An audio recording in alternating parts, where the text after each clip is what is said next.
क्योंकि ये विषय बड़ा मार्मिक विषय है और हमारे युवाओं के साथ जुड़ा हुआ विषय है। हम देखते भी हैं कि जिस प्रकार का युवाओं का शोषण हो रहा है, सरकार ने उसको ध्यान में रख करके ये बिल लेकर के आए।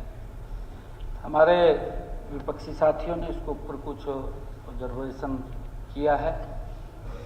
मैं बताना चाहूँगा कि सबसे पहले तो, क्योंकि मैंने पिछला जो बिल पास हुआ उसके अंदर भी कहा था कि हमारे जो नए कानून आए हैं उसके तहत कुछ कानूनों के सेक्शन परिवर्तन हुए हैं और उस सेक्शन परिवर्तन के कारण ये दोबारा बिल हमें लेकर के आना पड़ा। और इसके अंदर हमने कुछ सजा का भी प्रावधान किया है ताकि युवाओं का शोषण ना हो, क्योंकि हम देख रहे हैं जिस प्रकार की चिंता भी अब हाउस में की गई है कि ज़मीन बेच करके जाते हैं, वो अपनी ज़मीन भी बेचते हैं और फिर युवा को किस तरीके से असुरक्षित तरीके से उसको ले जाया जाता है। समुद्र के बीच से निकालते हैं, जंगलों के बीच से निकालते हैं।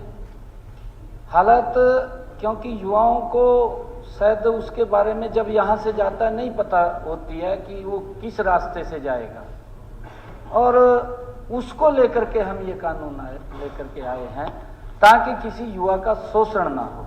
और उसके तहत माननीय अध्यक्ष जी, हमने जो इसमें कुछ चेंजिंग किए हैं, हमारे साथी बता रहे थे कि ये क्यों दोबारा पीछे जब आया था क्यों लेकर के आए हैं। इसका मेन कारण तो यही है कि नए आपराधिक कानून जो आए हैं उसमें सेक्शंस परिवर्तन हुए हैं, उसके कारण हम इसको लेकर के आए हैं। उसके साथ साथ हमने जो कंपनी अधिनियम 2013 के तहत कंपनी को परिभाषित किया है। माननीय अध्यक्ष जी, इसमें ट्रैवल एजेंट की परिभाषा में विदेश एवं देश के भीतर जो अभी बात भी कही गई है, आने वाले यात्रियों को शामिल किया गया है। पहले यह विदेश यात्रियों से संबंधित था। नए बिल में जो प्रावधान किया गया है, राज्य सरकार द्वारा नियुक्त किया जाएगा, जिसके पास कोई भी अपनी शिकायत दर्ज कर सकता है। माननीय अध्यक्ष जी, इसके अतिरिक्त हमने इसमें मानव तस्करी को लेकर के भी इसमें प्रावधान किया है कि मानव तस्करी करने या जाली कागज बना करके उसको प्रलोभन दे करके वो दस्तावेज तैयार करने और उसको बाहर भेजने का काम करता है, इसमें वो शामिल हैं। उसकी जो सजा का प्रावधान है उसको भी हमने बढ़ाया है।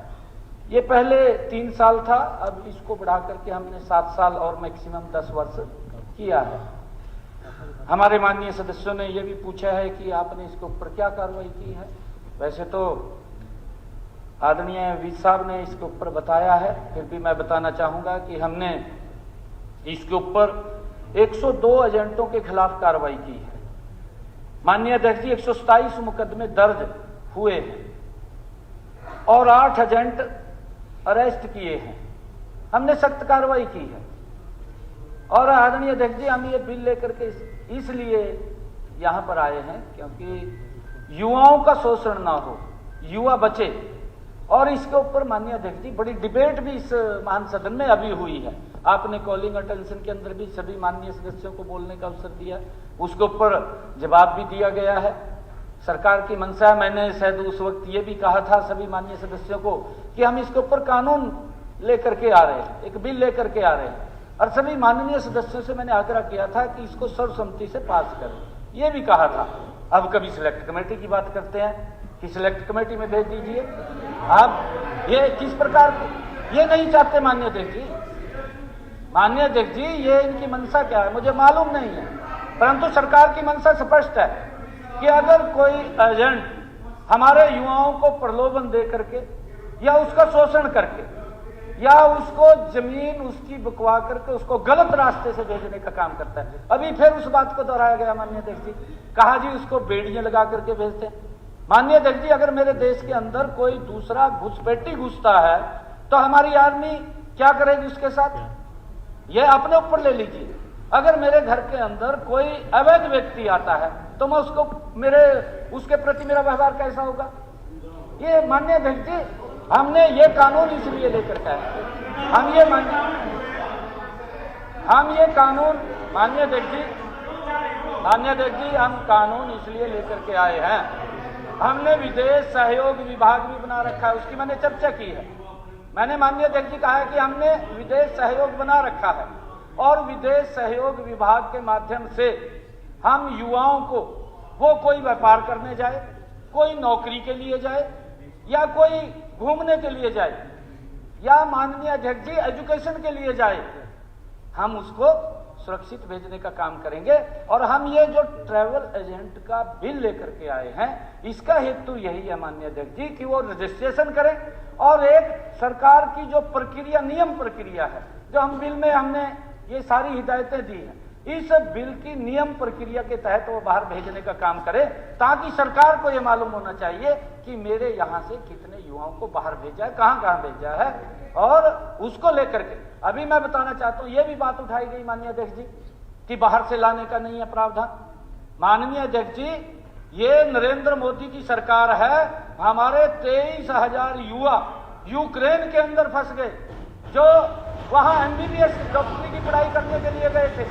यही वो सरकार है माननीय अध्यक्ष जी, 23,000 युवाओं को सुरक्षित भारत लाने का काम हमारी सरकार ने किया है। आदरणीय अध्यक्ष जी, बार बार इस बात को अगर करना है, ये तो सिर्फ मैंने बताया है कि हमारा उद्देश्य ट्रैवल एजेंट का, क्योंकि ये पहले भी माननीय अध्यक्ष जी बिल आया था, इसके अंदर कुछ नए जो आपराधिक कानून आए हैं, उसके जो इसके अंदर सेक्शन थे, उस सेक्शन के कारण ये हम लेकर के आए। Thank you. प्रश्न है कि हरियाणा ट्रेवल बोल रहे थे, मेरा आपके माध्यम से मुख्यमंत्री जी सवाल है, क्या ये अमेरिका ने जो किया, बेड़ियां लगा के भेजे, जस्टिफाई कर रहे हैं? ये हमारे देश में भी है। नहीं अध्यक्ष जी, कमाल है, प्रोटेस्ट करने की वजह ये कह रहे जस्टिफाई कर रहे हैं। माननीय सदस्यगण, सदन की कार्रवाई, बांग्लादेश में हमारे सदन का समय आधे घंटे के लिए बढ़ाया जाता है। भेजा, किसी को हथकड़ी लगा के भेजा बांग्लादेशियों को, जो हमने बाहर भेजा, तो वो कैसे अमेरिका में? बहुत देशों ने तो उतरने नहीं दिया उनके जहाज, उसका प्रोटेस्ट करना चाहिए, उनको जस्टिफाई नहीं करना चाहिए। प्रश्न है कि हरियाणा ट्रैवल एजेंटों का पंजीकरण और विनियमन विधेयक 2025 पर तुरंत विचार किया जाए। जो इस प्रस्ताव के पक्ष में कृपया हाँ कहें, जो इस प्रस्ताव के विपक्ष में कृपया ना कहें। हाँ पक्ष की जीत हुई, हाँ पक्ष की जीत हुई, प्रस्ताव स्वीकृत हुआ। अब सदन विधेयक पर क्लॉज बाय क्लॉज विचार करेगा। प्रश्न है कि सब क्लॉज 2 ऑफ क्लॉज 1 विधेयक का पार्ट बने।